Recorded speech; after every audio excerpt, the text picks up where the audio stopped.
Namaste. Today on Touch of Light, we're going to be talking about if you want God's answer. And I'd like to start by sharing a dream that I had about Swami Kriyananda. He was our lifelong teacher.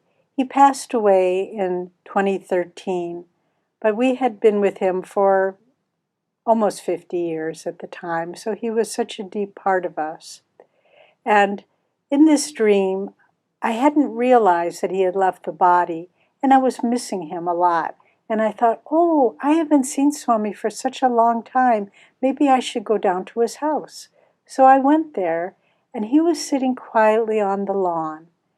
And as I approached, I could tell that he didn't want to engage in conversation, but he was talking quietly to himself.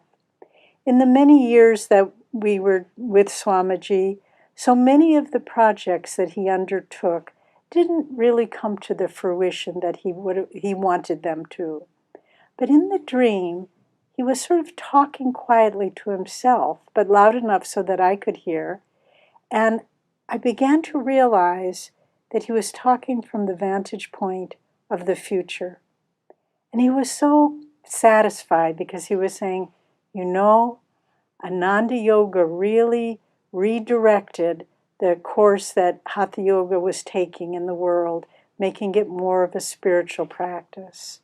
And then he said, and you know, all those books I wrote, finally they found a wide audience and acceptance and really reached Master's teachings with so many, many people throughout the world. And the spiritual communities movement has become the social pattern for the new age, just as my guru predicted. And that was the end of the dream. I woke up, but I felt so happy. And I began thinking, why? Of course, I was happy because I saw Swamiji, but more than that, I saw the coming to fruition of things he had worked on all of his life. And I began to realize so often in the spiritual path, we become discouraged. Oh, my meditations aren't as deep as I would like. Oh, I can't devote enough time to my devotion, to my service.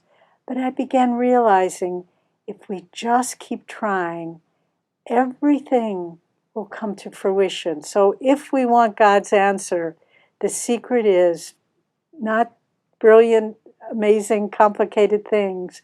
Keep calling him. Have faith that he will respond. Never doubt his guidance behind all of your life's events. And be patient, patient, patient. And if we can do these things, we will receive God's answer, and we will find the fulfillment of everything we are seeking.